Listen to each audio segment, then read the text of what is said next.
बहुत बधाई स्वीकार करें। कब है जन्मदिन? 19 जून को है राहुल गांधी के दौर। तो तुम्हारे नाम के आगे लगा सकते हैं उनका सरनेम, लगा सकते हैं? कहाँ के हो? हैं?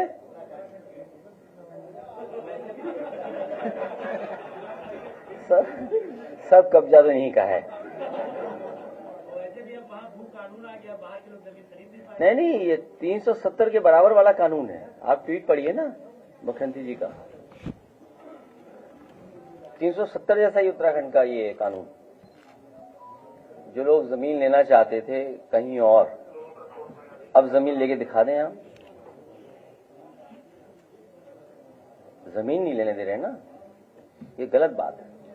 इन्वेस्टमेंट ही नहीं आएगा। इन्वेस्टमेंट के सभी दरवाजे बंद किए जा रहे हैं। मैं प्रेस के साथियों का धन्यवाद देना चाहता हूं। आज का दिन विशेष है और इसलिए क्योंकि उत्तर प्रदेश का 9वां बजट पेश हुआ है। ये सेकंड लास्ट बजट था इनका, सेकंड लास्ट बजट। इसके बाद आखिरी बजट होना है और फिर हम सब लोगों को नई सरकार चुनने का मौका मिलेगा।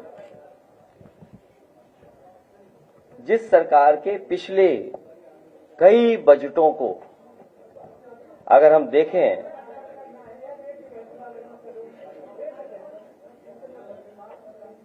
तो ये जो बजट हैं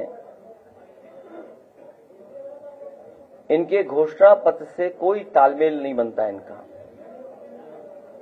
इस बजट का और इससे पहले बजटों का कोई फोकस नहीं रहा। बिना विजन के बजट आए हैं। कोई रोड मैप तैयार नहीं था सरकार का कि किस दिशा में हम लोगों को उत्तर प्रदेश को ले जाना है, और कोई क्लैरिटी नहीं है बजटों में कि हम किसान या जो बेसिक चीजें हैं, लोगों की जरूरतें हैं, उनको कैसे किया जाए। हर बार बजट आता है और सरकार यही कहती है कि उत्तर प्रदेश का सबसे बड़ा बजट है। ये लैंग्वेज, ये टर्म हर सरकार हर बजट के लिए इस्तेमाल कर सकती है, क्योंकि जो भी बजट होगा वो पिछले बजट से बड़ा बजट होगा। तो ये बात कहना कि सबसे बड़ा बजट पेश हो रहा है, ये सोचने की बात है। ये बजट नहीं, बड़ा ढोल है। ये बजट नहीं, बड़ा ढोल है जिसमें आवाज तो बहुत है पर अंदर से खाली है। ये बजट खोखला है। ये बजट खोखला है। इस बजट का झोला खाली है। जनता को लग रहा है बजट आया ही नहीं है। वो पूछ रही है कि प्रवचन तो आया गया। जनता सोच रही है कि बजट आया ही नहीं। वो पूछ रही है प्रवचन तो आ गया, बजट कब आएगा। बजट देख करके किसानों की उम्मीद का खेत सूख गया है। बजट देख करके महिलाओं के माथे पर घर चलाने की चिंता की लकीरें और बढ़ गई हैं। बजट देख करके बेरोजगारों की आंखों के आगे अंधेरा छा गया है। बजट देख करके व्यापारी, कारोबारी और दुकानदारों पर मंदी की मार और गहरा गई है। जो वहां मेज पीट रहे थे, बजट देख करके भाजपा के मंत्री और विधायकों के गले सूख गए हैं, क्योंकि अपने विभागों और विधानसभाओं में तो उन्हें ही महंगाई बेरोजगारी का सामना करना पड़ेगा, उन्हें गुस्से का भी सामना करना पड़ेगा, क्योंकि अंतोगत्वा विधायक मंत्री को ही जनता को फेस करना है। वो महंगाई का जवाब क्या देंगे, बेकारी का जवाब क्या देंगे? और जो बजट लगातार 9 पेश किए हैं सरकार ने, उसके बाद जो बेरोजगारी और बेकारी से जूझ रहे हैं उनके लिए जवाब क्या है? बजट देख करके बुनकरों का ताना माना रुक गया है और हथकरघे खामोश हो गए हैं। बजट देख करके जनता पूछ रही है कि जुमला मंत्रालय के लिए बजट कितना आवंटित किया है। हालांकि अंग्रेजी की एक कहावत है कि साइलेंस इज गोल्ड। जब उसके से मिलती जुलती हम लोग हिंदी में कहावतें या उसके आसपास की कहावतों को पढ़ते हैं या संस्कृत की जब सोचते हैं तो हमें समझ में आता है कि हालांकि वो संस्कृत का मैं बोल नहीं सकता हूं, किसी को बुरा लग जाएगा, लेकिन साइलेंस इज गोल्ड उससे मिलती जुलती जो संस्कृत में एक मुहावरा बोलें या सेइंग बोलें या कोट बोलें, उसका मतलब यह है कि विद्वानों की सभा में मूर्ख के लिए मौन ही आभूषण होता है। विद्वानों के सभा में मूर्ख के लिए मौन ही आभूषण होता है। और ये तो विधानसभा थी जहां पर बहुत जागरूक लोग थे। कुछ लोग उर्दू का विरोध उर्दू में ही किए और यहां पर जितने लोग बैठे हैं, हमारे पत्रकार साथी बड़े जागरूक समझदार लोग हैं, वो उर्दू को भी जानते हैं, हिंदी को भी समझते हैं, अंग्रेजी को भी समझते हैं। तो सोचिए, पहली सरकार है जो उर्दू का विरोध उर्दू में कर रहे थे।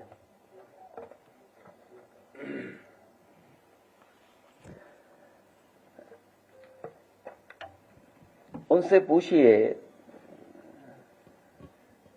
हालांकि भाषण में उन्होंने कई बार उर्दू के शब्दों का इस्तेमाल किया है। 9 बार 9 टाइम्स बोले। जो उर्दू के शब्द उन्होंने बोले, बदनाम, बख्शा नहीं जाएगा, पैदा, गुनहगार, मौत, तमाम, हादसा, जान, हसीन, जुआन, बस्ती, तबके, पायदान, अगर, बाद, बच्चों आदि, सरकार, अंदर, दुनिया, क्या ये उर्दू शब्द नहीं है?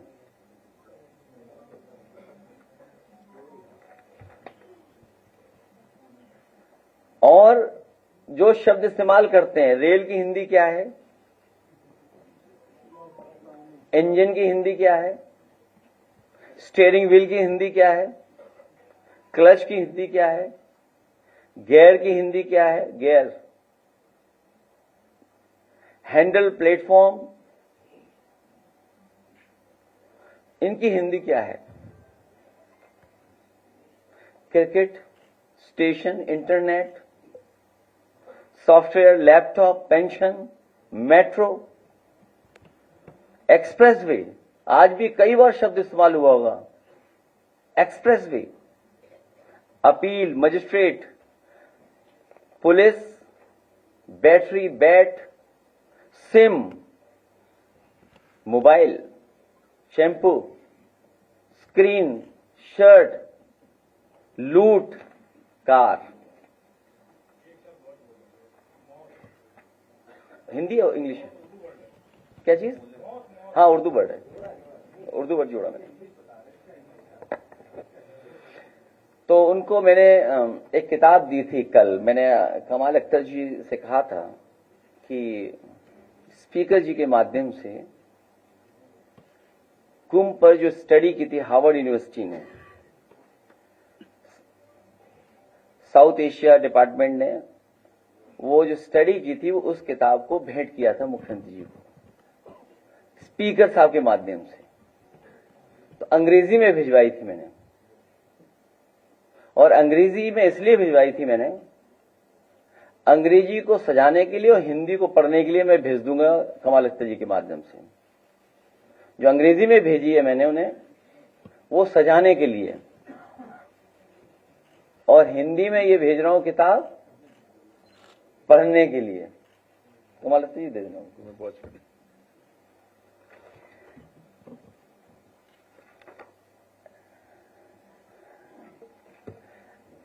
क्योंकि 9वां बजट था इनका,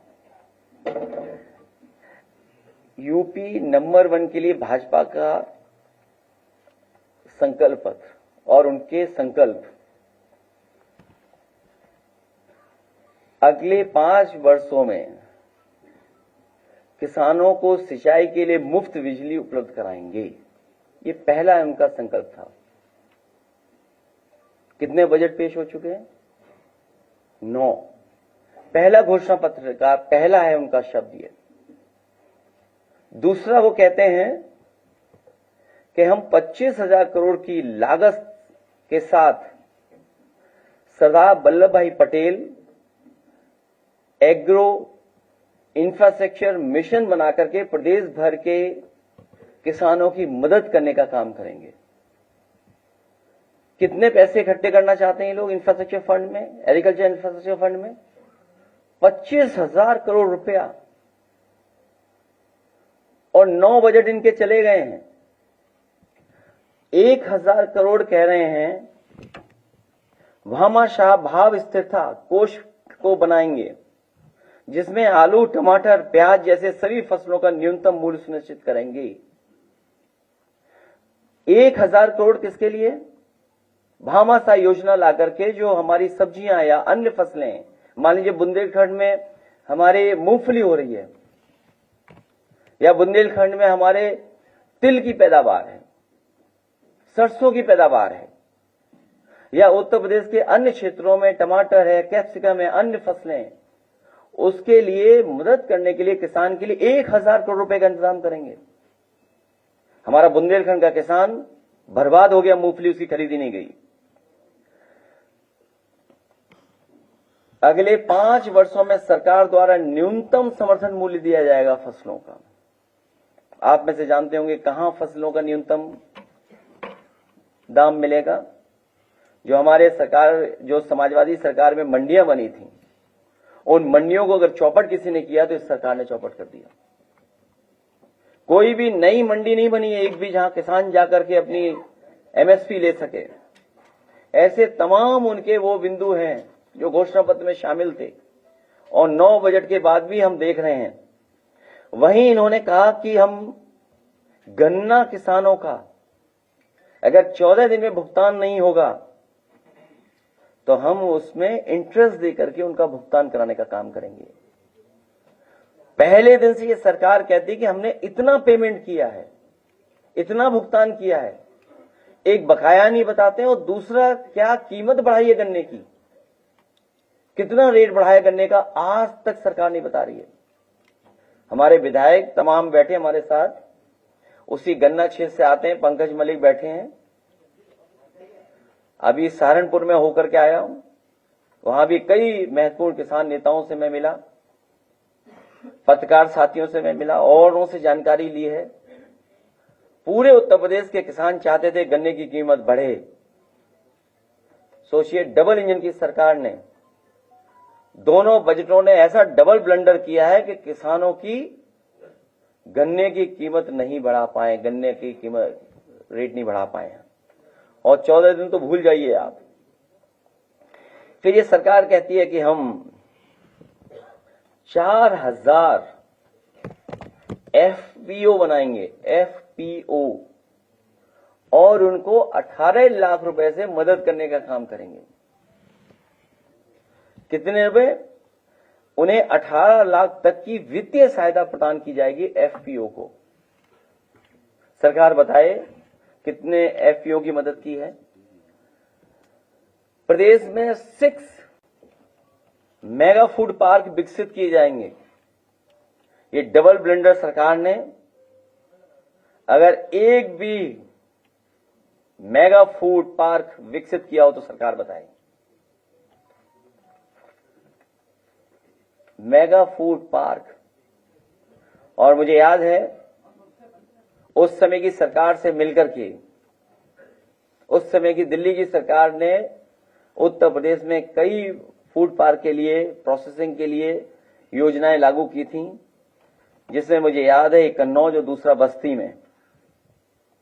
लेकिन सरकार ने पता नहीं क्या रुख अपनाया है कि अभी तक वो चालू नहीं हो पाए। सेंटर ऑफ एक्सीलेंस बनाया इजराइल गवर्नमेंट के साथ मिलकर के, और कई एक्सपर्ट साइंटिस्ट उसमें थे शामिल, जहां पर किसानों को कैप्सिकम, टमाटर या ग्रीन हाउस में तैयार कर करके किसानों को उपलब्ध कराते थे, जिससे किसानों की आय बढ़ सके, उनकी पैदावार अच्छी हो। सरकार आते ही बजट नहीं दिए जा रहे कहीं भी। कोई भी एक्सीलेंस सेंटर बनाया उसमें कहीं भी कोई बजट का इंतजाम नहीं है, ना साइंटिस्ट को बुलाया जा रहा है।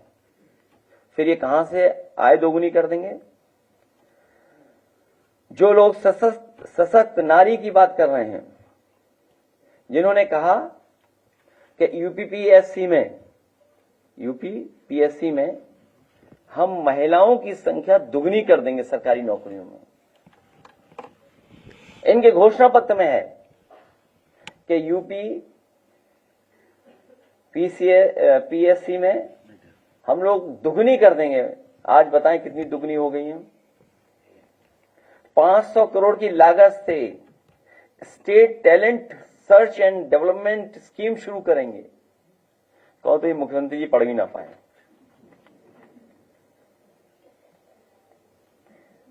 स्मार्ट सिटी बनाते बनाते ये स्मार्ट क्लास भी बनाने लगे हैं। ऑडियो वीडियो प्रोजेक्टर के साथ स्मार्ट क्लासरूम बनाई जाएंगी। Computer lab, cyber lab, art room निर्माण की जाएंगे। वाईफाई की व्यवस्था की जाएगी।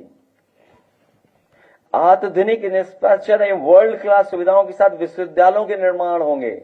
आज ही मैं अखबार पढ़ रहा था कि लखनऊ यूनिवर्सिटी रो रही है कि उसे बजट मिल जाए।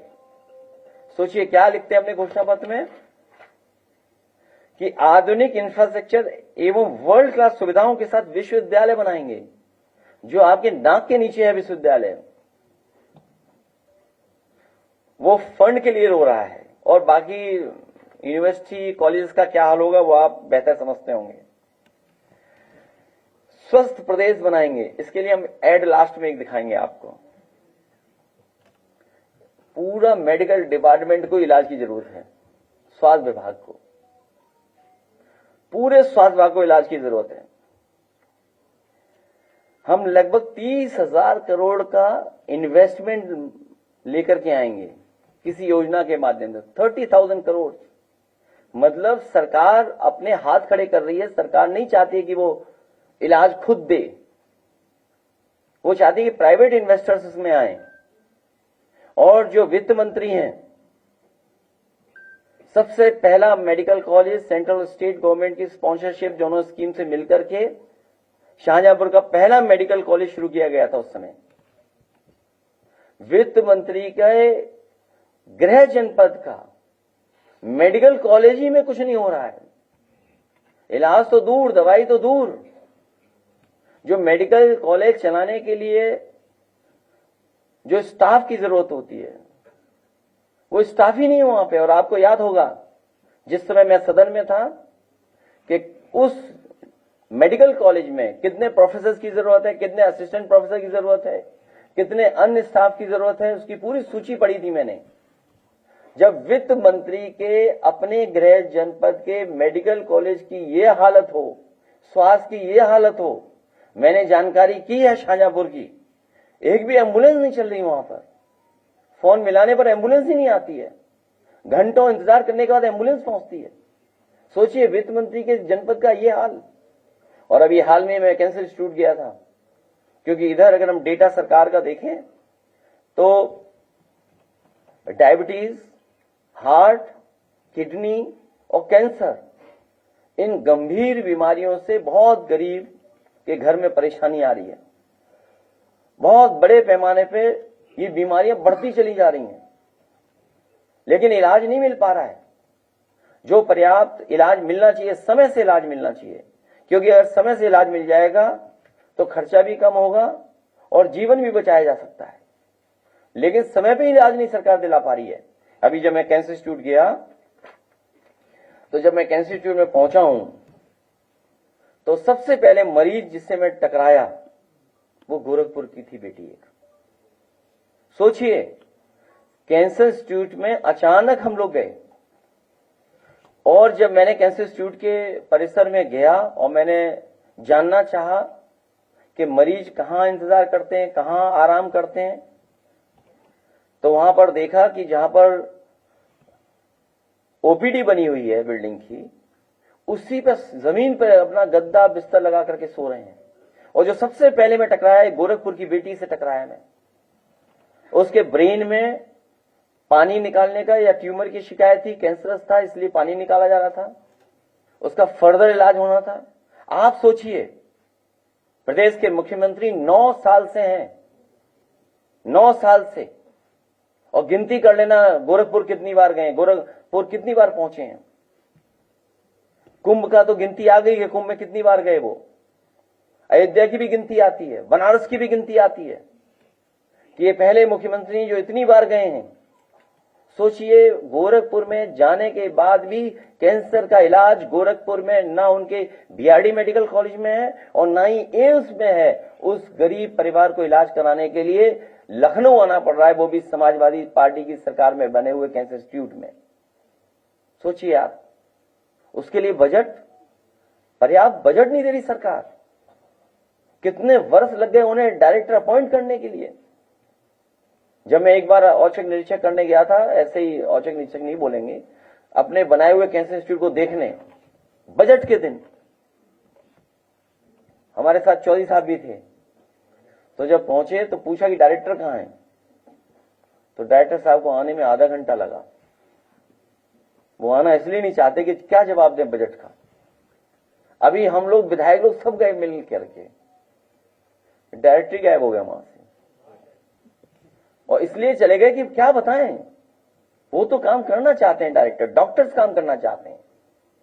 वहां इंस्टीट्यूशन में जो प्रोफेशनल डॉक्टर्स हैं वो अच्छा काम करके दिखाना चाहते हैं, लेकिन सरकार ने नाम तो बदल दिया, लेकिन बजट नहीं दे रही सरकार। वहां पर जो मशीन आनी थी, PET scan machine, one of the best machine है वहां की, जो लगनी थी आज तक नहीं लग पाई हैं। कई मशीनें इसलिए नहीं लग पा रही हैं क्योंकि ठेकेदार नहीं सरकार तय कर पा रही है। और ठेकेदार क्यों नहीं तय हो रहा, आपसे बेहतर कौन जानेगा। अब ये बात मैं नहीं कह सकता हूं, ये बात लगता है इन्हें पता है, हमारे पत्रकार साथियों को। यही बात है, सही कह रही है, लेकिन मैं नहीं कह सकता, क्योंकि यूपी भारत है। यूपी कभी किसी के साथ भेदभाव नहीं करता। बताओ, उत्तरांचल के लोगों को एक्सेप्ट कर लिया, और उत्तरांचल में जमीन नहीं ले सकते हम लोग जाएं तो, वहां 370 लगा दिया उत्तराखंड में। तो ये तो मेडिकल की व्यवस्था, किसी मेडिकल कॉलेज में आप चले जाएं और उसमें चले जाएं, जो प्रधानमंत्री से उद्घाटन कराया गया था, शिलान्यास कराई गई थी अटल बिहारी वाजपेयी जी के नाम पर, अपने प्रधानमंत्री जी के नाम पर, उस यूनिवर्सिटी का हाल क्या है बताइए आप लोग।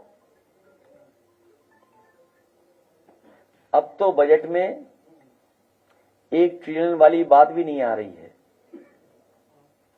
आप सब लोग बैठे हो, कितनी बार 1 ट्रिलियन आया इसमें? 1 ट्रिलियन कितनी बार आया इस बार? 1 ट्रिलियन अगर आया हो तो बताइए आप। और वो 1 ट्रिलियन तो पा ही नहीं सकती है सरकार, जिस गति से ये ग्रोथ रेट हो रही है इसमें, कभी नहीं पहुंच सकते वहां तक। क्या और बताएं इनका, सब धोखा ही धोखा है। इन्हें केवल बजट देना चाहिए था अपना जुमला मंत्रालय के लिए।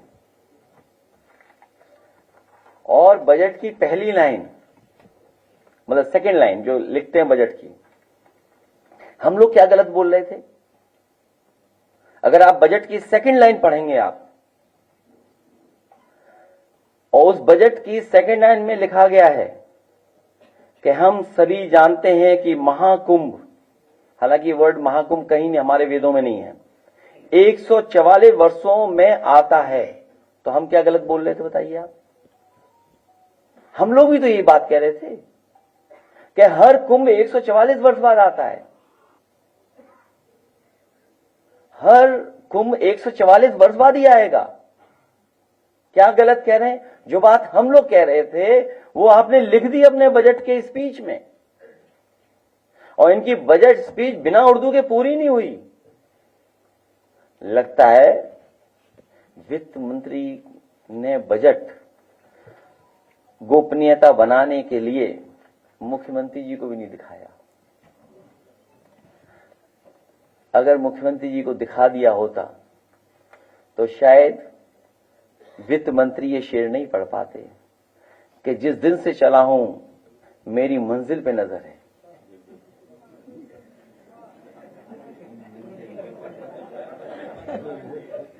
सोचिए आप, ये गोपनीयता उन्होंने बना के रखी।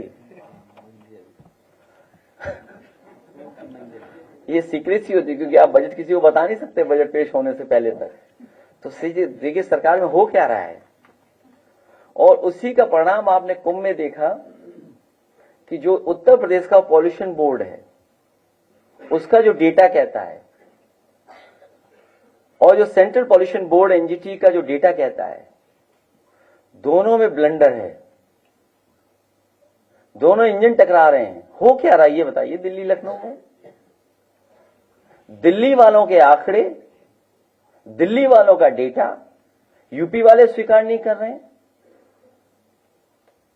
और यूपी वाले अपना नया डेटा है जो स्वीकार करेगी दिल्ली के नहीं करेगी। अब ये बताइए आप, अगर हम दिल्ली वालों के आंकड़ों को मान करके कोई बात कहें और ये सरकार नहीं मान रही है, तो क्या ये सरकार कहेगी कि दिल्ली वाले सनातनी नहीं है? अगर दिल्ली वाले ये कह रहे हैं कि जो गंगा का पानी है, संगम में जो पानी है, त्रिवेणी में जो पानी है, वो स्नान करने लायक भी नहीं है, अगर हम दिल्ली वालों की बात माने तो ये बात हम मान के चलें कि लखनऊ वाले दिल्ली वालों को भी सनातनी नहीं मानेंगे, क्योंकि वो विरोध कर रहे हैं, पानी स्नान करने लायक नहीं है।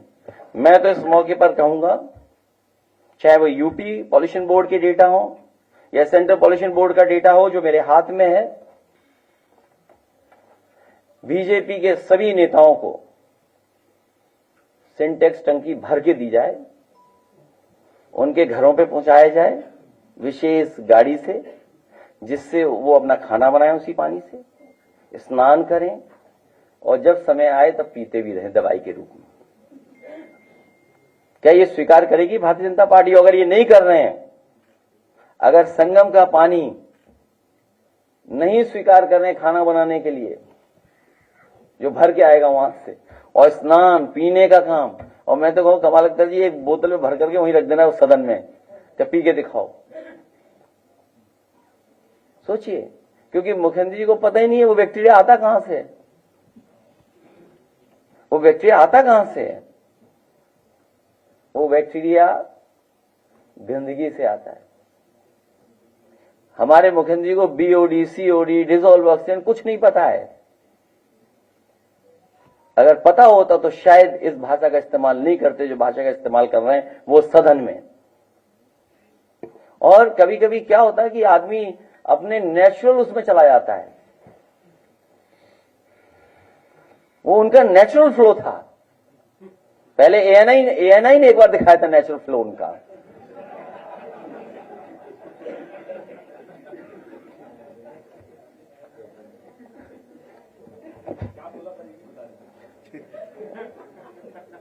अनपार्लियामेंट्री वर्ड है, अनपार्लियामेंट्री वर्ड है। जीरो टॉलरेंस क्राइम में जो इनका भेदभाव है, और कुछ ही लोगों पे भरोसा कर करके उन्हीं से सब काम लेना, उन्हीं से सब काम करवाना, उसका परिणाम क्या है कि हाईएस्ट लेवल का करप्शन है पुलिस विभाग में। अभी तक का हाईएस्ट लेवल का करप्शन है, और अपने कुछ लोगों को खुश करने के लिए कुछ लोगों पर कार्रवाई लगातार, हाईएस्ट लेवल पर करप्शन है। और उसका उदाहरण कई हैं। पुलिस विभाग का इतना करप्शन उत्तर प्रदेश के लोगों ने कभी नहीं देखा होगा, इतना हो रहा है। और हर तरह का करप्शन है, जितने तरह के करप्शन होते हैं हर तरह का करप्शन पुलिस विभाग में है। और उसका परिणाम क्या है? आज Uttar Pradesh crime against women में नंबर 1 है, क्राइम अगेंस्ट वुमेन में नंबर 1 है। क्राइम अगेंस्ट SC ST बहुत से प्रदेशों को हम पीछे छोड़ गए। और कस्टोडियल डेथ में हम न जाने कहां हैं। और ये सरकार संविधान की बाबा साहब भीमराव अंबेडकर जी का जो आर्टिकल 21 है, जो आर्टिकल 21 कहता है, उसकी भी सरकार परवाह नहीं कर रही है। क्योंकि कई बार ये लोग बैलेंस करने के लिए भी जान ले लेते हैं। अगर किसी की जान ले ली, उंगली उठ गई, तो उन्हें बैलेंस करना है तो अपने आदमी को भी वो मार देंगे। सोचिए आप, आर्टिकल 21 संविधान का, बाबा साहब का, कि आप जान नहीं ले सकते किसी की। और कस्टोडियल डेथ में हम कहां पहुंच गए? साइबर क्राइम, साइबर क्राइम में भी हम लोग न जाने कहां हैं। एक पिछले दिनों हमने सदन में भी कहा था, लेकिन खुल के बात नहीं कही थी। आप लोगों ने देखा होगा, बहुत सारे अखबारों में वो विज्ञापन आया था कि वो जेल के अंदर एक गधा बंद है। सभी अखबारों में बड़े फ्रंट पे आया था। हमें तो यही नहीं समझ में आया गधा कौन है। एक विज्ञापन अखबारों में आया जिसमें जेल के अंदर एक गधा दिखाया गया। हमें यही नहीं समझ में आया गधा किसको कह रही सरकार ये। और जब हमने उस पर ट्वीट कर दिया, एक्स पे लिख दिया, उसके बाद से वो एड भी आना बंद हो गया। थाने का करप्शन आपको याद होगा, एक थाना बलिया का, उसकी आमदनी क्या थी? प्रतिदिन जाने कितनी इनकम थी प्रतिदिन उसकी? 25 लाख रुपए थे। और कुंभ में जो हम लोगों ने दुर्दशा देखी है, कुंभ में ट्रैफिक जाम, गाड़ियों में बैठे रहे लोग, चलने के लिए चलते रहे, किलोमीटरों चलते रहे, सब सड़कें बंद रहीं, लोग स्नान नहीं कर पाए, जहां पानी मिला वहां स्नान कर लिया, संगम त्रिवेणी में नहीं पहुंच पाए। बहुत से लोग बस स्नान करके चले गए, बस उनकी श्रद्धा थी इसलिए स्नान करके चले गए। क्योंकि सरकार ने इतना इवेंट कर दिया, मैनेजमेंट कर दिया और इतना पॉलिटिसाइज कर दिया। पहली बार कुंभ को पॉलिटिसाइज किया गया होगा, इससे पहले कभी कुंभ पॉलिटिसाइज नहीं हुआ। जो हमारे कुंभ की ब्यूटी थी, वो ब्यूटी ये थी कि कन्वर्जेंस ऑफ रिवर, जो नदियां मिलती हैं, वो है ब्यूटी हमारी। इन्होंने बढ़ा बढ़ा के कह करके, और बहुत सारे साधु संत बोल नहीं सकते हैं, लेकिन दुखी मन से गए हैं, क्योंकि उन्हें सेवा मिलनी चाहिए थी। सेवा करने का काम सरकार को करना चाहिए था। सरकार मुनाफे की नहीं सोच सकती है, धर्म के काम में मुनाफा नहीं सोचा जा सकता है। धर्म का काम सेवा का है, आस्था का काम है। कोई इसमें मुनाफा ढूंढ रहा है? सोचिए आप, इनके लिए धर्म मुनाफा हो गया, बिजनेस हो गई। और धर्म में राजनीति पहली बार सम्राट हर्षवर्धन ने जहां शुरू किया था कुंभ, वैसे तो पौराणिक है, लेकिन जो डॉक्यूमेंटेड हिस्ट्री बोलती है वो यही बोलती है कि सम्राट हर्षवर्धन ने कभी कुंभ शुरू किया था। सम्राट हर्षवर्धन वहां पहुंचते थे, 75 दिन रह करके दान कर करके जाते, स्नान करते थे लोग, और सभी धर्मों के लोग बुलाया जाता था, सभी धर्मों के लोग मौजूद रहते थे। जैसे इन्होंने कुंभ शुरू किया, जिस व्यक्ति ने कभी कुंभ शुरू किया उसकी प्रतिभा ही हटा दी वहां से।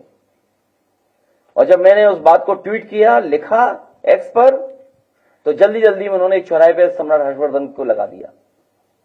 मैं आपके माध्यम से कहना चाहता हूं कि सम्राट हर्षवर्धन ने, जिसने कुंभ लगाना शुरू किया था, कुंभ का आयोजन शुरू किया था, जो दान और स्नान के लिए लोग आते हैं, उससे बड़ा महादानी कोई नहीं मिला। हालांकि दानवीर कर्ण का अलग इतिहास है, अलग तरीके से हम लोग मानते हैं, लेकिन कुंभ में महादानी उससे बड़ा कोई नहीं हुआ। उसकी अगर भविष्य में हम लोगों को प्रतिमा लगानी पड़ेगी तो वही कुंभ क्षेत्र में हम लोग लगाने का काम करेंगे। और हम तो दान के लिए कई बार कह चुके हैं, ये सरकार का दिल ऐसा ही नहीं कि दान दे दें। हम तो कहेंगे कि इससे अच्छा मौका नहीं मिलेगा, दिल्ली वालों से दान ले लें, क्योंकि वो जो किला है वो फौज के अंडर है, वो किला दान में ले लेना चाहिए, क्योंकि भविष्य में न जाने कब तक कुंभ होगा। हम लोग धरती पर नहीं रहेंगे तब भी कुंभ होगा, हम लोग नहीं थे धरती तब भी कुंभ हो रहा था, लेकिन बीजेपी वाले इतना प्रचार किए कि कुंभ पहले होता ही नहीं था, वो आए तभी से कुंभ हो रहा है। सोचिए आप, इसको भी ओन करना चाहते हैं। कुंभ भी उन्हीं ने शुरू किया, इवेंट बना दिया उन्होंने। श्रद्धा और भावना से आने वाले श्रद्धालुओं की कितनों की जान चली गई। ये अभी मैं देख रहा था बजट में, ये कोई सेंचुरी बना रहे हैं, गिद्ध सेंचुरी, वो भी क्या है वो, नहीं कोई संरक्षण हो रहा है,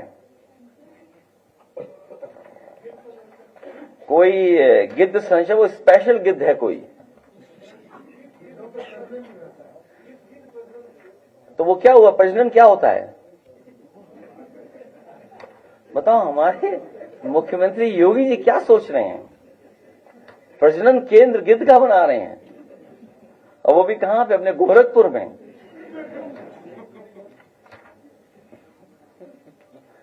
गोरखपुर में बना रहे हैं।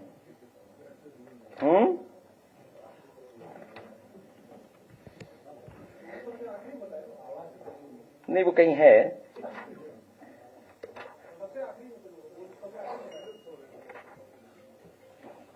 तो कहीं और भी बनाया जा सकता था। हालांकि वो आप समझ गए।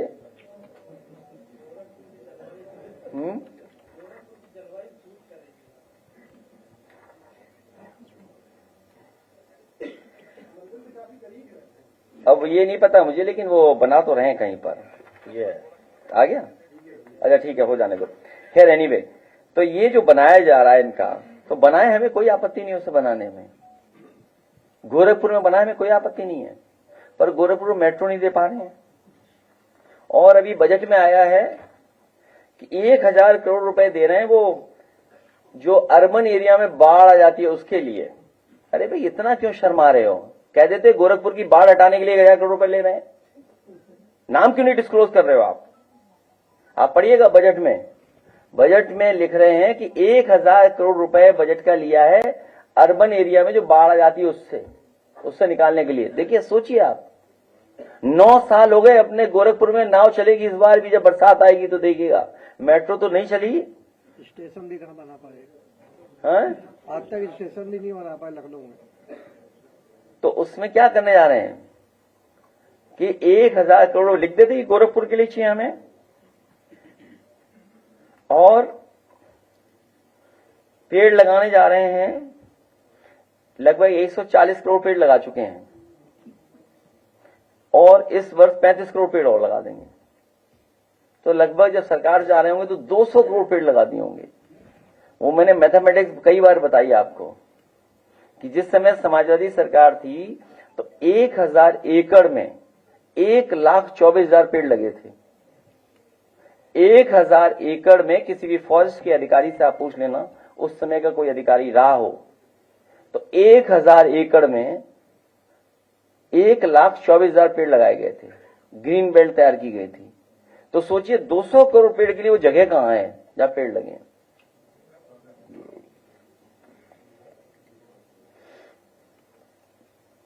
ये जो वर्ल्ड क्लास इंफ्रास्ट्रक्चर की तैयारी थी, सब जाम था कुंभ में। ये वर्ल्ड क्लास इंफ्रास्ट्रक्चर बन रहा है उनका क्या, जो स्मार्ट सिटी बना रहे थे, और हमें भी मिला था जाम, हम जानते कैसे निकले, हमें सब रास्ते पता थे, और हमने औरों की तरह नहीं बहुत समय लगाया उस स्नान करने में। यूं गए, स्नान किया, तुरंत निकल आए। और लोगों से सीखना चाहिए कपड़े पहन करके स्नान करने का। जो स्मार्ट सिटी या स्मार्ट क्लास की बात कर रहे हैं, इन्होंने अपने घोषणा पत्र में लिखा था कि लैपटॉप डिस्ट्रीब्यूशन करेंगे। कोई लैपटॉप बांटा हो इन्होंने सरकार ने तो बताएं। और प्राइमरी एजुकेशन का जो क्षेत्र है, सरकार का, दिल्ली का आंकड़ा यह कहता है कि पूरे देश में 11 लाख प्राइमरी स्कूल बंद हो रहे हैं, और जिसमें सबसे ज्यादा प्राइमरी स्कूल कहीं बंद हुए तो यूपी में बंद हुए हैं। आप बताइए, प्राइमरी जो हमारी बेसिक एजुकेशन है, जहां सबसे ज्यादा गरीब परिवार के बच्चे पढ़ते हैं, गांव के हैं, क्या सुधार आया प्राइमरी स्कूल में? जो समाजवादी सरकार में व्यवस्था हुई थी हॉट कुक्ड मील देने की, वो भी ये योजना नहीं बढ़ा पाए। बर्तन देने थे, वो भी नहीं बढ़ा पाए। बैग जो मिलते थे, अब शायद बजट में कुछ पैसा दिया है, लेकिन प्राइमरी एजुकेशन बिल्कुल बर्बाद कर दी इन्होंने। माध्यमिक का बुरा हाल है। और यहां पर सबसे प्रेस्टिजियस देश के जो स्कूल दिल्ली में माना जाता है, संस्कृति स्कूल, संस्कृति स्कूल यहां बनाया था। आज भी खंडर है। वहां पहला प्रिंसिपल वही बनी थी, एक लेडी, यहां की जो जिलाधिकारी थी उनकी पत्नी बनी थी, पहले ही प्रिंसिपल वो बनी थी। कुछ दिन चला, उसका चला ही नहीं वो स्कूल। उसका स्कूल वैसे क्या वैसा है। इन्होंने कहा कि दूध के लिए बहुत बढ़ावा देंगे, एक भी नया प्लांट नहीं लगाया बड़ा। आप लोग गए थे प्लांट देखने, दोनों लखनऊ के, पराग और अमूल का, जो दोनों वर्ल्ड क्लास मिल्क के प्रोसेसिंग यूनिट लगी हैं, जो किसानों को सीधा सीधा लाभ पहुंचाते हैं। बड़े पैमाने पे पैसा डिस्ट्रीब्यूशन होता है उनके लिए। अगर यही हम बढ़ा ले गए होते और अगर हम क्रॉप्स को एमएसपी दे गए होते तो हमारे किसानों की आय दोगुनी हो गई होती। ये सरकार क्या करी, हमने आय दोगुनी कर दी। कहां आय दोगुनी हो गई? ये सरकार कह रही कि हमारी पर कैपिटा इनकम ये है। हाँ, पर कैपिटा इनकम नंबर 2 पर है आपकी। पर कैपिटा इनकम नंबर 2 है, लेकिन नीचे से नंबर 2 है, ऊपर से नंबर 2 नहीं है। आप देख लीजिए आंकड़े। इसलिए क्या और बोला जाए इनके बारे में। इन्हें अपने जुमला मंत्रालय के लिए कुछ बजट दे देना चाहिए और बढ़ा करके। मैं अपने प्रेस के साथियों का बहुत धन्यवाद देता हूं।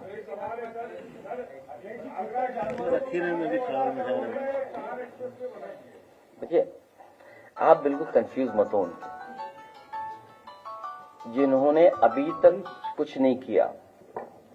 और जहां तक गंगा एक्सप्रेसवे की बात थी, आपको और आपके माध्यम से ही हम लोगों को जानकारी मिलती रही कि ये तय किया था सरकार ने कि महाकुंभ के होने से पहले हम गंगा एक्सप्रेसवे शुरू कर देंगे।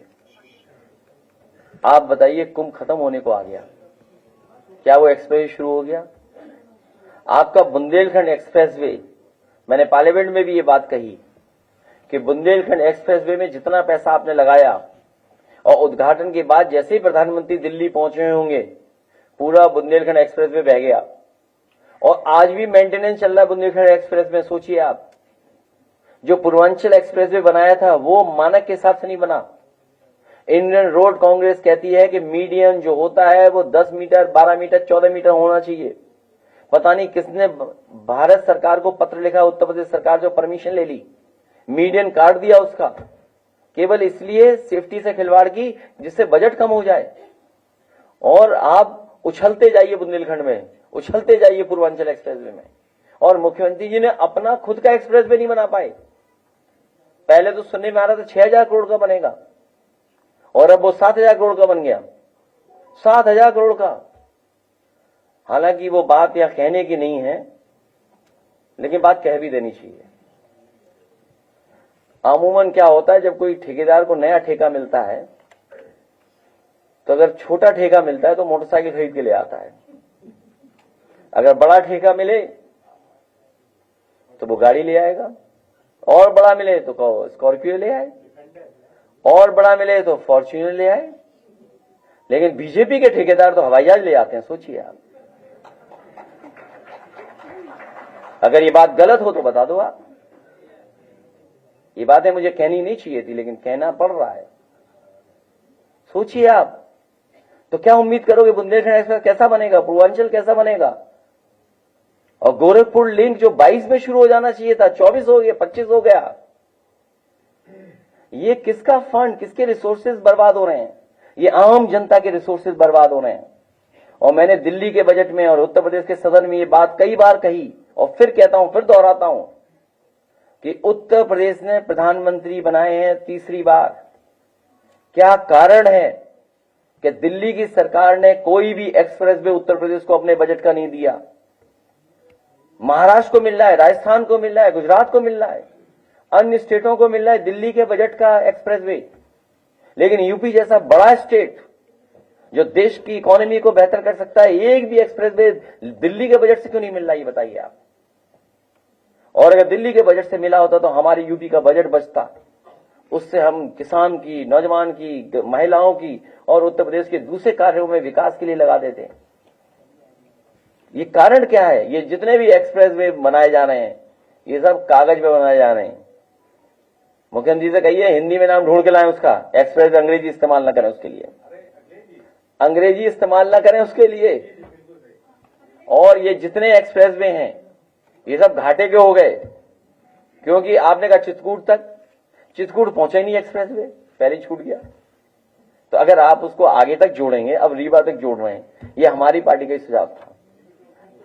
और हरिद्वार तक हमने कहा कि आपका ये बुंदेलखंड एक्सप्रेसवे है, अगर ये हरिद्वार जुड़ जाए तो धार्मिक नगरी से उत्तर प्रदेश के लोग आराम से आसानी से जा सकेंगे।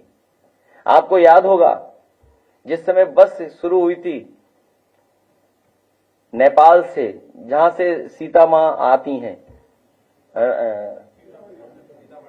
नहीं, अरे जनकपुर से अयोध्या की बस यात्रा शुरू हुई थी, याद होगा। आप पता करो बस चल भी रही कि नहीं चल रही है। मैंने कहा नेपाल से जोड़ने के लिए अयोध्या को सड़क क्यों नहीं बनी? लाखों लोग आए श्रद्धालु, और लाखों हमेशा आएंगे, क्यों नहीं आएंगे? ये सोचते इन्हीं के समर्थक गए, हमारे समर्थक भी गए।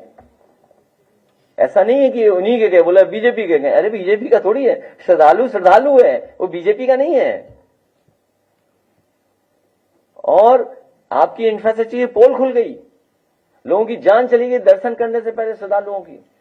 उनकी मदद सरकार क्यों नहीं कर रही है? यहां गिर रहे शेर हमने बढ़ा दिए, 100 से कुछ 200 कर दिए शेर, टाइगर। लेकिन इन्हें गिनती अभी तक समझ में नहीं आ रही कि जान जाने वालों की गिनती कितनी है, जो भगदड़ में मरे, और भगदड़ कितनी हुई है ये भी सरकार नहीं बता पा रही है। न जाने कितनी भगदड़ हुई है। जितनी बार मुख्यमंत्री गए हैं उतनी बार ही कुंभ में आग लगी है, पता कर लेना आप। जितनी बार मुख्यमंत्री जी गए हैं उतनी बार ही कुंभ में आग लगी है। और सुनने में आया कि बैलून में भी आग लगी, वो पता नहीं जिंदा बचे थे कि मर गए, बैलून। और जो श्रद्धालु गए, कुछ लोगों की रास्ते में जान चली गई।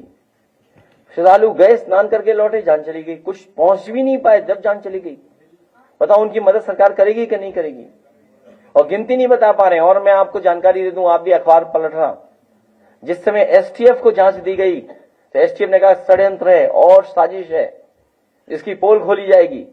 उस समय कहा उन्होंने कि हमने त्रिवेणी न्यूज पे, संगम न्यूज पे कहा 16,000 नेटवर्क से मोबाइल पता किए हैं।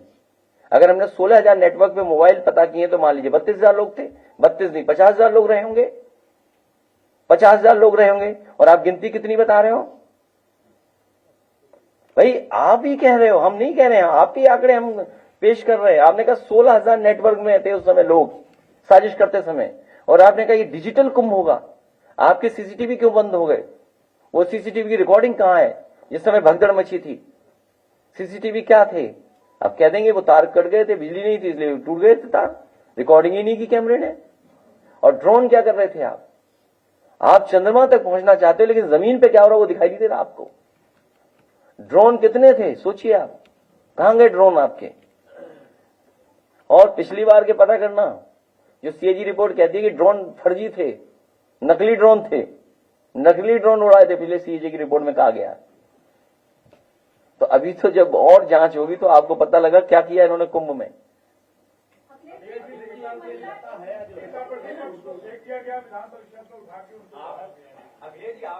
ये आंदोलन इसी तरह करते रहे वो लोग, अपनी आवाज उठाने। इसीलिए हम कहते रहे हैं कि ये लोकतंत्र में जो मर्यादाएं हैं, लोकतंत्र में जो परंपराएं हैं, उसका किसी को स्वीकार नहीं करते हैं। ये वही सदन है जब हमारी संख्या थी, इंटरप्रिटेशन ऑफ आर्टिकल की बात थी, इंटरप्रिटेशन ऑफ नियम की बात थी। इन्होंने लीडर पोजिशन नहीं बनने दिया हमारा। आप बताइए लीडर पोजिशन कहां बनने दिया इन्होंने हमारा? और अब क्योंकि सुन नहीं सकते, स्वीकार नहीं कर सकते हैं, सच ये स्वीकार नहीं कर सकते हैं, ये सच नहीं सुनना चाहते हैं, इसीलिए लोगों पे तानाशाही दिखाते हैं। ये कमजोर लोग हैं, डरपोक लोग हैं। अरे वो बात अलग है, कुंभ की बात करो, कुंभ की। अरे सर, कल में बाबा पूछ रहे थे कि चाचा को छोड़ के आप अकेले डुबकी लगाए।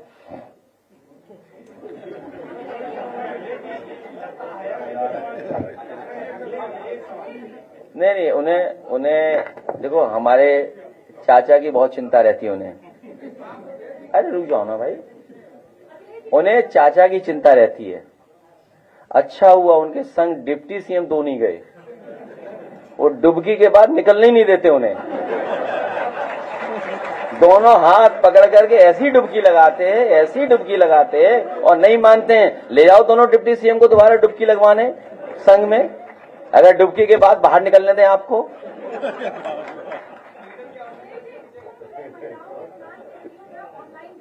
देखिए, ये बहुत गलत हुआ है महिलाओं के साथ इस तरह का व्यवहार होना। इसकी तभी तो मैं कह रहा हूं, जो लोग ये कहते हैं डिजिटल कुंभ होगा, तो आपके सीसीटीवी या इस तरह की चीजें जो हो रही थी, साइबर क्राइम में आप नंबर 1 है, यूपी साइबर क्राइम में नंबर 1 है। क्या कर रहे हैं आप? एआई, बताइए, एआई जानते नहीं हमारे मुख्यमंत्री एआई क्या है? अच्छा, एआई अगर जानते होते तो आप सोचिए, मुझे किसी ने बताया, हो सकता है मुझे जानकारी गलत दी हो, आप बेहतर उस चीज को इंटरप्रेट कर सकेंगे। मुझे किसी ने जानकारी दी कि मुख्यमंत्री जी का कोई बहुत प्रिय सलाहकार है, उसने ये कहा कि मोहम्मद शमी ने डुबकी लगाई है। अच्छा, क्योंकि मोहम्मद शमी को उन्होंने कहां देखा होगा, तो सुनने में यह आया कि एआई जनरेटेड जो उसकी पिक्चर थी वो सोशल मीडिया पे चल रही थी। अब वो मैं नहीं जानता किसके साथ। तो अरे रुक जाओ ना, भागो नहीं, अब तुम्हारा जवाब सब देंगे। तो जो एआई जनरेटेड, तो एआई के रिले बना रहे सेंटर, क्या जानते हैं एआई के बारे में हमारे मुख्यमंत्री जी? बताओ ना, क्या जानते होंगे आप, खुद सोच के बताइए। जो ये कहते हो कि एआई से जनरेटेड फोटो को वो सच मान गए कि शमी ने डुबकी लगाई है। सोचिए आप, लगाई किसी और ने डुबकी, कह दिया किसी और के बारे में। ये तो हमारे मुख्यमंत्री हैं। सवाल ये है कि छुट्टा जानवरों का मुद्दा उत्तर प्रदेश में बहुत बड़ा है, और छुट्टा जानवरों के लिए इस बजट में 2000 करोड़ रुपए का प्रावधान किया गया है। तो क्या लगता है कि ये छुट्टा जानवर तभी हटेंगे जब इस सरकार हट जाएगी।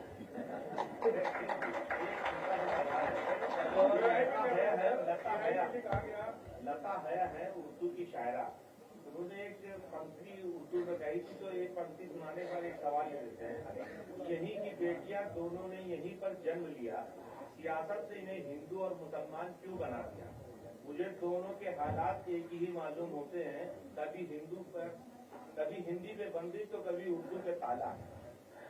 बात निकली है तो दूर तलक जाएगी, वो ये कि ये जो कल उन्होंने बनाया, परसों उन्होंने नेता सदन ने कटमुल्ले पे बयान दिया था उर्दू पे, तो उस पे अध्यक्ष ने कार्रवाई से उस शब्द को नहीं निकाला। मुझे दुख इस बात का भी है कि अखबारों ने भी बढ़ा चढ़ा करके लिखा है, और अखबारों ने इसलिए बढ़ा चढ़ा के लिखा है कि अखबार भारतीय जनता पार्टी के हो गए हैं। ये जो अखबार हैं जो बढ़ चढ़ा करके शब्द लिख रहे हैं, या जो चैनल बढ़ चढ़ा करके दिखा रहे हैं, ये कई बार अपना सच बोलना चाहते हैं, लेकिन उसके बाद भी मजबूरी बीजेपी के इशारे पे काम करते हैं। तो इसलिए ये गलती जहां सरकार से हुई, नेता सदन से हुई है। और सबसे खराब बात ये, मैंने कल भी प्रेस में कहा और आज फिर रिपीट करता हूं मैं आपकी बात, अगर किसी सदस्य में किसी वजह से वो बात निकल गई हो, क्योंकि वो उनका नेचुरल फ्लो है, ये हमारे मुख्यमंत्री जी का नेचुरल फ्लो है। हमारे मुख्यमंत्री नेचुरली ऐसे हैं, वो हम एएनआई की बात को नहीं कहना चाहते। सुनने में ये भी आया कि एक दिन एएनआई के सामने ज्यादा रो दिए तो ज्यादा रिकॉर्डिंग हो गई, तो उन्होंने वो रिकॉर्डिंग डिलीट करा करके दोबारा रोए फिर वो। तो जो शायरी आप पढ़ रहे हो, हमारे जो मुख्यमंत्री ने पता ही नहीं है उर्दू के बारे में। सोचो, उर्दू के बारे में, उर्दू के बातें से विरोध कर रहे थे। और सच्चाई ये है कि उर्दू भारतीय भाषा है, उर्दू भारतीय भाषा है, यहीं पर जन्मी है, यहीं पर पली है, यहीं पर बड़ी हुई है, और मेरठ और आसपास से निकली है। तो मुख्यमंत्री जी को कुछ पता नहीं है, वो बस अकेले में गजल सुनते हैं। एक कोई गजल पता नहीं कौन सी थी जिसमें रो रहे थे, इमोशनल हो गए थे। अगर आप कोई देखिएगा, बहुत इमोशनल हो गए थे मुख्यमंत्री जी उसमें। नहीं, वो नहीं थी, वो गजल किसी और की है, गुलाम अली की पढ़ रही है। सर, महाकुंभ में जो गंगा का पानी है उसकी गंदगी को लेकर दोनों सरकारें आमने सामने है। सेक्टर पॉल्यूशन कुछ और कह रहा है, पॉल्यूशन कंट्रोल कुछ और कह रहा है, यूपी गवर्नमेंट कुछ और कह रही है। आप क्या मान रहे हैं, कौन सच? मैं ये मान रहा हूं कि हमारे मुख्यमंत्री जी ये कह रहे हैं कि दिल्ली वाली सरकार सनातनी नहीं है। ये दिल्ली और लखनऊ की सरकारों में ब्लंडर हो रहा है, दोनों इंजन टकरा रहे हैं, डब्बे भी टकरा रहे हैं, इंजन जा ही नहीं पाए हैं, डब्बा वहां शपथ में पहुंच गए कोई। तो तुम्हारी सवाल पूछ पाते हो? देखिए, सवाल का जवाब तभी देंगे जब सब लाइव दिखाओगे या सब रिकॉर्डिंग बाद में दिखाओगे। अरे चल रहा है, प्रधानमंत्री के साथ सदन में, तो सत्ता पक्ष के लोग ये कह रहे हैं कि कोई मुद्दा नहीं है, इसलिए जो है नहीं, देखिए, ये सरकार अगर इन्वेस्टमेंट चाहती है तो ये मुसलमानों के खिलाफ नफरत इन्हें भूलनी पड़ेगी। जो बात ये लॉ एंड ऑर्डर के लिए कहते हैं कि लॉ एंड ऑर्डर जब तक बेहतर नहीं होगा तब तक आपके यहां इन्वेस्टमेंट नहीं आएगा, तो इसका मतलब ये मान लें कि इन्वेस्टमेंट नहीं आया तो लॉ एंड ऑर्डर खराब है आपका। और जब तक नफरत आप नहीं खत्म करोगे तो आप स्टेट को कैसे ग्रोथ के उस इंजन बना पाओगे। और सच्चाई तो ये है, जो कतार के हेड आए हैं, सबसे ज्यादा फंड्स उन्हीं के पास हैं। फंड्स जो इन्वेस्ट हो सकते हैं दूसरे देशों में। तो हमारी सरकारों को ये कोशिश करनी चाहिए कि कतार का फंड हमारे इकोनॉमी में लगे, हमारे यहां इन्वेस्ट हो। तो इसीलिए दिल्ली वाले तो गले मिल रहे थे और अपना प्रोटोकॉल तोड़ करके गए थे एयरपोर्ट पर मिलने। सोचिए, अमेरिका के राष्ट्रपति नहीं आए आपके प्रधानमंत्री को रिसीव करने। अगर आपका देश ताकतवर होता, क्योंकि कतार के जो वो आए हैं वो बहुत मजबूत हैं, वो आर्थिक रूप से ज्यादा इन्वेस्ट कर सकते हैं, ज्यादा आपकी इकोनॉमी में पैसा लगा सकते हैं, इसलिए आपने उन्हें खुश करने के लिए, उनसे इन्वेस्टमेंट ज्यादा लेने के लिए अपना प्रोटोकॉल तोड़ करके उनका सम्मान में आप वहां रिसीव करने गए थे और गले मिल करके आए। ये बात हमारे लखनऊ वाले नहीं समझते। लखनऊ वाले जाते नहीं कहीं विदेश, अब कहीं गए हो एक दो देश तो पता नहीं मुझे, नहीं और किसी देश में गए हो तो पता नहीं, लेकिन गए हैं। पर्यावरण संरक्षण को लेकर के पूरी दुनिया चिंतित है, आप भी इसमें डिग्री ले हुए हैं। सरकार ने बजट में पर्यावरण संरक्षण और जलवायु परिवर्तन से क्या चिंतित है, आप लोग सर क्या भूमिका निभा रहे हैं? ये इंटेलेक्चुअल्स के लिए और आम लोगों के लिए बहुत इंपॉर्टेंट सवाल है। दुनिया के जितने भी स्टेट हेड्स हैं समय समय पे बैठ करके इस बात पे चिंता करते हैं कि जो क्लाइमेट चेंज हो रहा है, ग्लोबल वार्मिंग हो रही है या इन्वायरमेंटल इश्यूज हैं, इनको एड्रेस किया जाए। और एड्रेस करना इसलिए जरूरी है कि हम आने वाली पीढ़ी को कैसी जमीन देके जाएंगे, आने वाली पीढ़ी को हम नदियां कैसी देके जाएंगे, आने वाली पीढ़ी को हम हवा कैसी देके जाएंगे, आने वाली पीढ़ी को हम कितना साफ सुथरा दे करके जाएंगे। ये चिंता का विषय है और इस पे सरकार और जनता को मिलकर के काम करना पड़ेगा। समाजवादी लोगों ने कोशिश की थी कि एनवायरमेंट की दृष्टि से भी हम अच्छा काम करें और उसको कई जगह हम लोगों ने जगह जगह पे इंप्लीमेंट करने की कोशिश की। जैसे ग्रीन कवर हम लोगों ने बढ़ाया, या जिस तरीके से प्लांटेशन करते थे हम लोग, जिस तरह सबसे बड़ी बात थी कि ये जो आपकी नदी साफ करने का जो फैसला था, मैं आज भी कहता हूं कि जो गोमती रिवर फ्रंट में मॉडल अपनाया गया है, यही गंगा एक्शन प्लान का सबसे पहला और महत्वपूर्ण पॉइंट था कि कोई भी गंदा नाला पानी का नहीं जुड़े नदियों से, और अगर पानी जुड़े तो साफ होकर के जुड़े आफ्टर द ट्रीटमेंट। वो हम लोगों ने कोशिश की गोमती में, लेकिन इस सरकार ने बर्बाद कर दिया उसको भी। और जो नमामि गंगा या गंगा सफाई या नदियों सफाई के लिए पैसा जो इस बजट में है, कई हजार करोड़ है, ये पैसा नदियों को साफ करने के लिए नहीं है। ये पैसा इसलिए कि बजट में रख दिया, इसको पैसे को साफ कर देंगे, नदियां नहीं साफ होंगी।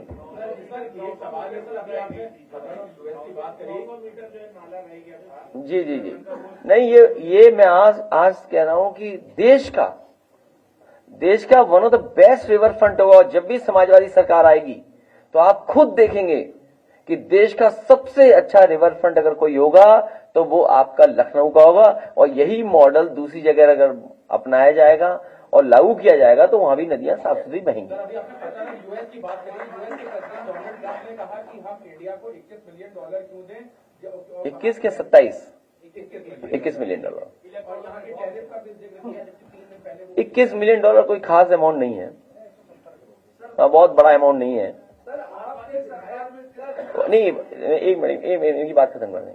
वो 21 मिलियन डॉलर कोई बड़ा अमाउंट नहीं है, लेकिन सुनने में आ रहा है जिस शक्ति से वो बात कर रहे हैं या जो हथकड़ियां बेड़ियां से हमारे लोग वापस आ रहे हैं, ये बहुत बड़ा सवाल है। और तब बड़ा सवाल तब बन जाता है जब हम 87 रुपए लेकर के जाएंगे, तब आपको ₹1 अमेरिका का मिलेगा। ये बड़ा सवाल है कि जब आप 87 रुपया लेकर के जाओगे तब आपको अमेरिका का $1 मिलेगा।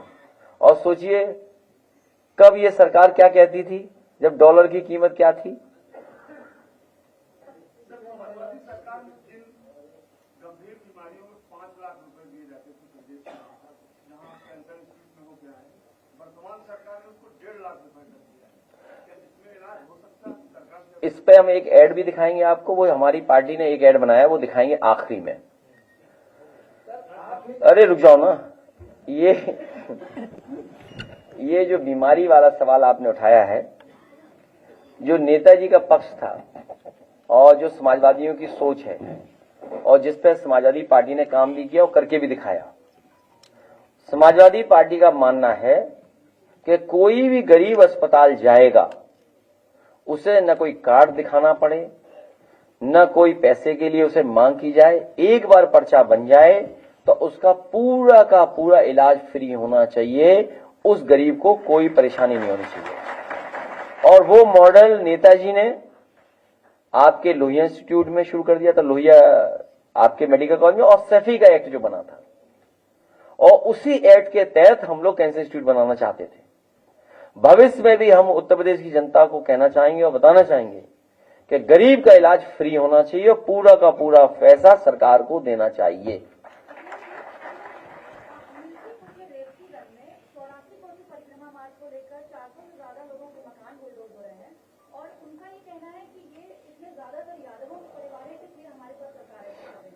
जितना यादव या जो भी पिछड़े दलित, हाँ एक बात और कहने हैं आपको, इस बजट में पिछड़े दलित आदिवासी और माइनॉरिटी के लिए कुछ है ही नहीं। इस बजट ने बड़े पैमाने पर भेदभाव किया है, पिछड़ों के साथ, दलितों के साथ, आदिवासियों के साथ, मुस्लिम भाइयों के साथ और आदि आबादी के साथ।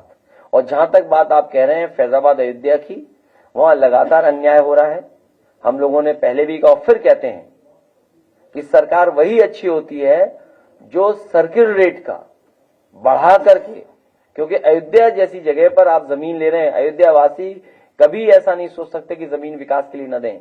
आप सर्किल रेट का बढ़ा करके 6 गुना उन्हें दे दीजिए, वो अपने आप स्वयं तैयार हो जाएंगे, या मार्केट वैल्यू जो हो उसके हिसाब से उन्हें ज्यादा पैसा मिलना चाहिए। हम उनको गरीबों को बताना चाहते हैं, कोर्ट जाएं और 1.5 साल बाद समाजवादी सरकार बनाएं, आपका सर्किल रेट बढ़ा करके 6 गुना मुआवजा देने का काम करेंगे। ये सरकार कंजूस है, ये सरकार का कहना मत मानना। ये 5 स्टार होटल अयोध्या में बनाना चाहते हैं, इन्हें होश ही नहीं है बीजेपी वालों को कि बिना बार के 5 स्टार होटल नहीं बन सकता। सोचिए अयोध्या में ये बार खोलना चाहते हैं। आप बताओ पत्रकार साथियों, कोई अगर ये बात गलत हो तो बताइए कि 5 स्टार होटल कैटेगरी में तभी आप शामिल होंगे जब आपके होटल में बार होगा, बार। सोचिए अयोध्या में बार खोलना चाहते हैं लोग, और अगर बार की परमिशन नहीं होगी तो वो 5 स्टार नहीं खुलेगा। तो जमीन तो ले ली लोगों ने, लेकिन अभी तक कोई 5 स्टार होटल नहीं खुला वहां पर। अगर ये बात गलत हो तो बताइए। और वो पानी का जहाज जो चला था बनारस से, बताओ उसमें बार था कि नहीं था? सब मुस्कुरा रहे हैं, सब चाहते हैं होना चाहिए बार।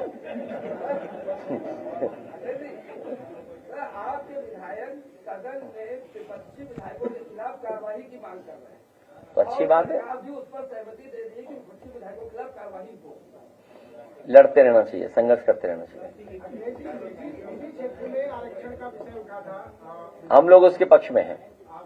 हम इसलिए पक्ष में हैं क्योंकि धीरे धीरे ये सरकार प्राइवेटाइज कर देगी, किसी की परवाह नहीं करेगी। चीजें सब प्राइवेटाइज होती चली जा रही हैं और जब प्राइवेटाइज हो जाएंगी तो नौकरियां तो वहीं होंगी और वो जो रिसोर्सेज यूज करते हैं वो रिसोर्सेज सरकार की आम जनता का यूज करते हैं। जितना भी बिजनेस फ्लोरिश करता है, ऐड लगाइए, ऐड देखे बिना मत जाइए भाई, ऐड देखे इतनी जल्दी कहां जा रहे हो, ये कहां के पत्रकार थे लोग। अरे लंच भी होगा। ये अस्पताल तो हमें खुद ही बीमार लग रहा है, न डॉक्टर है, न दवाई, न सुई, न जांच है। सुबह से दोपहर हो गई। भैया डॉक्टर कब आएगा? लगता है अब सरकार बदलेगी तभी डॉक्टर आएगा। इस बेकार सरकार का इलाज में करना ही होगा। इस बार हम गरीबों की मदद करने वाली सरकार वापस लाएंगे और सबको सेहतमंद बनाएंगे। जिनका काम आज भी है, 27 में बनाएंगे उनकी सरकार। अपनी सरकार बनाएंगे, अपनी सरकार बनाएंगे। समझ नहीं पाए, दोबारा दिखाइए।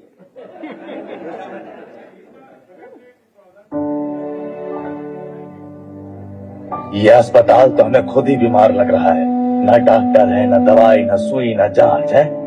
सुबह से दोपहर हो गई। भैया डॉक्टर कब आएगा? लगता है अब सरकार बदलेगी तभी डॉक्टर आएगा। इस बेकार सरकार का इलाज में करना ही होगा। इस बार हम गरीबों की मदद करने वाली सरकार वापस लाएंगे और सबको सेहतमंद बनाएंगे।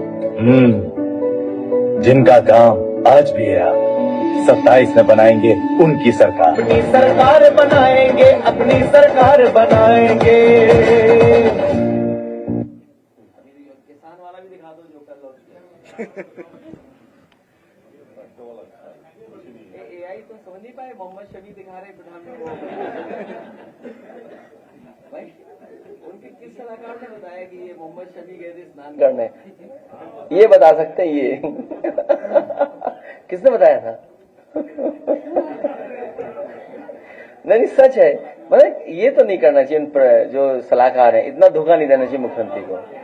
देखिए मुख्यमंत्री को ऐसा धोखा नहीं देना चाहिए उन सलाहकारों को, है? नहीं यार, तुम नहीं जानते कुछ। AI पे देखा ना उन्होंने, सोशल मीडिया पर। सोशल मीडिया पे सानिया मिर्जा के साथ चल रही है। अरे आपकी भी चल रही है, बॉडी वाली कपड़े उतारते हुए आप भी चल रहा है 6 पैक के साथ। अरे बच के रहना AI से। तेरा कुछ गाना वाना नहीं है। ए अपना लाओ, किसान वाला दिखाओ। ये महफिल तुम्हारे लायक नहीं है, जब ये चले जाएगी तब सुनाना है। देखिए मैं अपने विधायकों को अभी थोड़ी देर पहले कह रहा था, ये उर्दू वाला सवाल जो उठाया वो जानबूझ के उठाया, जिससे बेरोजगारी, महंगाई, इन्वेस्टमेंट में बात ना हो। जो इन्वेस्टमेंट की इन्होंने बात कही थी 40 लाख करोड़ की, आप बताइए इन्वेस्टमेंट कहां आया है? और वेबसाइट पे क्यों नहीं है? वो वेबसाइट पे दिखाना चाहिए ना कि 40 लाख करोड़ का ये इन्वेस्टमेंट आ गया। इनकी वेबसाइट ही बंद है, आप चेक करिए वेबसाइट में है कि नहीं है। तो ये जानबूझ करके उससे ध्यान हटाने के लिए ये बात कर रहे हैं वो, क्योंकि हमारा वोटर इमोशनल है, हमें बोलना पड़ रहा है उसके पक्ष में, और हमारे सब मुद्दे दब गए।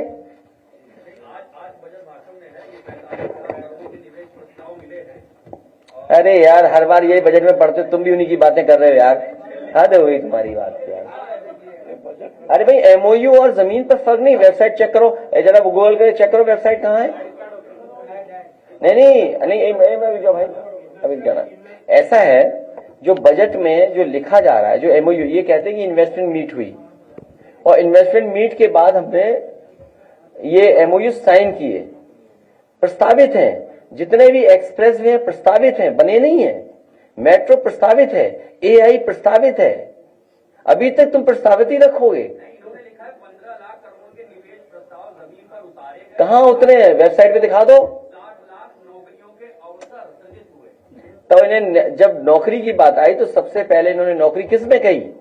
वो जो मनरेगा की नौकरी बताई इन्होंने सबसे पहले बताइए। जब नौकरी की बात शुरू की बजट में तो सबसे पहले मनरेगा की नौकरी बताई। वो नौकरी नहीं है, गरीबों का रोजगार है, मजदूरी है वो।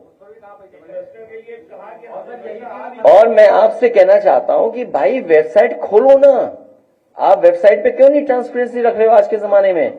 कहिए कि ये इन्वेस्टमेंट आया है, यहाँ पहुंचा है। इन्वेस्टर नहीं आ रहा है। किसके अंदर? मंत्री ने पिछले महीने कहा था इन्वेस्टर नहीं आ रहा, हम क्या करें? अरे कोई आएगा ही नहीं। इनकी भाषा सुन करके हवाई जहाज बाप पे पकड़ के चला जाएगा। अरे कोई भी नहीं आएगा इनकी भाषा सुन करके। और कतार वाले भी चले गए होंगे वापस, 1 रुपया नहीं दिए होंगे। मध्य प्रदेश गवर्नमेंट भी यही कर रही है, बाहर जा रहे हैं, कोई कंपनी ने जिसका 5 करोड़ रुपए का टर्नओवर है, एक मिनट, एक ये देखो बड़ा सवाल है। एक मिनट साथियों, देखिए इन्वेस्टमेंट का बड़ा सवाल होता है। जो इन्वेस्टर है वो अपनी सेफ्टी चाहता है, वो बिजनेस चाहता है। और इन्वेस्टर इन्वेस्ट तभी करेगा जब उसके हिसाब से पॉलिसी होगी या उसके हिसाब से कुछ इंसेंटिव आप दोगे। उदाहरण के लिए आज एचसीएल में 15,000 लोग काम कर रहे हैं। डायरेक्ट इनडायरेक्ट 15,000 से ज्यादा लोगों को जॉब मिला है। और ये आप चेक करके आइए, फैक्ट बता रहा हूं मैं आपको। तो जब एफसीएल आना था, एचसीएल यहां पर आना था, तो उनकी कुछ शर्तें थी। उन शर्तों को सरकार के माध्यम से हमने पूरा किया और उसका परिणाम यह हुआ कि लखनऊ में देश की और दुनिया की सबसे प्रेस्टिजियस कंपनी यहां पर आ गई और 15,000 लोगों को नौकरी डायरेक्ट इनडायरेक्ट दे रही है। इसी तरह सैमसंग, जब सैमसंग का प्रस्ताव आया, जो उनके ऑफिसर्स थे, जब मेरी बातचीत हुई उनसे, तो उस समय तमिलनाडु में मुख्यमंत्री जयललिता जी थी और उनकी कुछ शर्तें थी और उन पे ऑप्शन दोनों थे कि वो चेन्नई में इन्वेस्ट करें कि यहां पर इन्वेस्ट करें। तो उन्होंने जो बातें कही उसको सरकार ने स्वीकार किया। उसका परिणाम यह हुआ कि सैमसंग का एक्सपेंशन का प्लांट उत्तर प्रदेश में लग गया और ये सरकार उनके खिलाफ चली गई थी कोर्ट।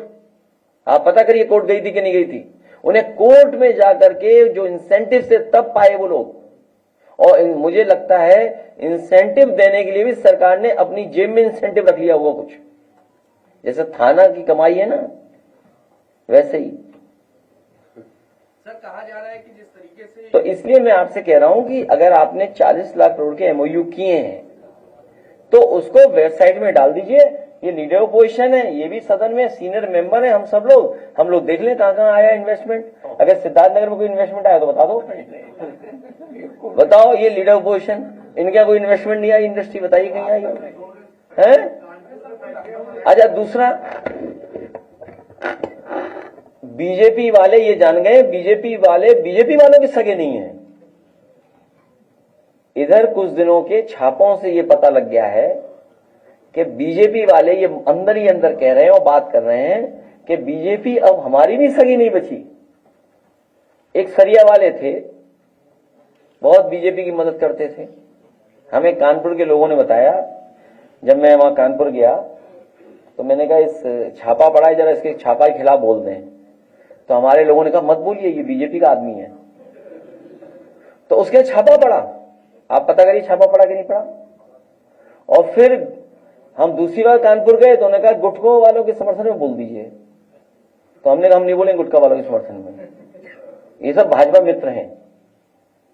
तो बताओ, स्टेट जीएसटी की पुलिस लगी थी, हर गुटके वाले के नहीं लगी थी। और कई गुटके वाले छोड़ के चले गए हैं। हाँ, तो छोड़ के चले गए कुछ लोग। और आपको और बता दें, दिल्ली लखनऊ के झगड़े में बताओ गोरखपुर में छापा पड़ा था कि नहीं पड़ा था छापा? आप पता करिए आप। हाँ, तो अब धीरे धीरे बीजेपी वाले भी जान गए हैं कि बीजेपी की सगी बीजेपी भी नहीं बची। अब अभी कन्नौज में छापा पड़ा, भाई उसमें एक ही भाई तो समाजवादी था, उनका परिवार बड़ा है, पूरा परिवार हमारी मदद करता था इस समय पर। कन्नौज में जो भी लेटेस्ट छापा पड़ा है तो वो बीजेपी वालों ने छापा पड़वा दिया। इसलिए छापा पड़वा दिया कि समाजवादी पार्टी जीत गई वहां। तो सच्चाई यह है कि पूरा परिवार पहले हमारी मदद करता था, अब परिवार में थोड़ा अलग अलग हो गए।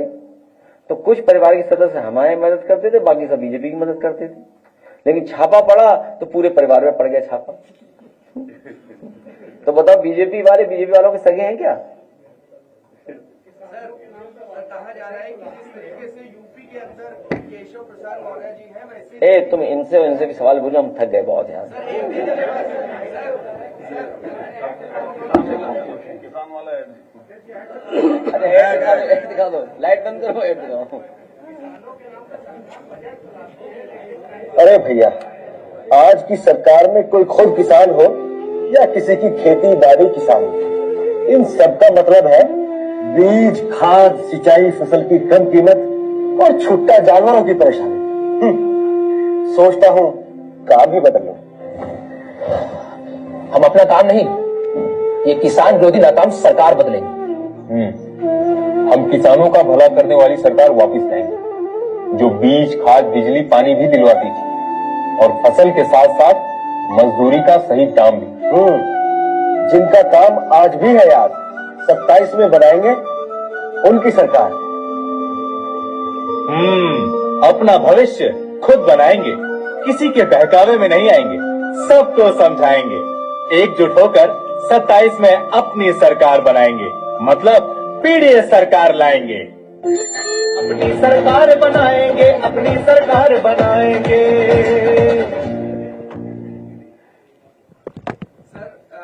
जिस तरीके से आप बोलते रहते हैं, यूपी में जिस तरीके से केशव प्रसाद मौर्य जी है, अब कहा जा रहा है कि दिल्ली को भी एक केशव प्रसाद मौर्य दे दिया गया है प्रवेश जी की। छोड़ो इन बातों को, कुछ नहीं रखा। चलिए, बहुत धन्यवाद आप लोगों का। मैं कुछ नहीं पता, मुझे नहीं पता।